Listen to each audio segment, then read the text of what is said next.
Hi, it's Steve. Today we'd like to show you how to change a Tine Pivot on your dishwasher rack.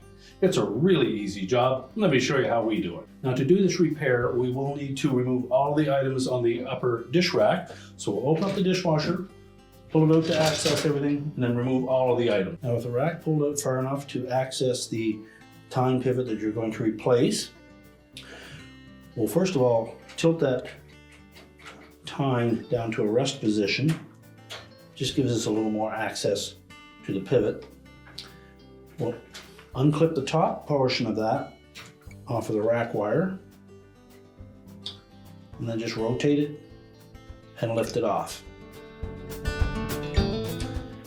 Now take the new one, make sure we set that saddle right over top of the tine, pivot it around the horizontal wire on the bottom, line up that clip, the upper portion of that horizontal wire, and then snap it into the one facing forward.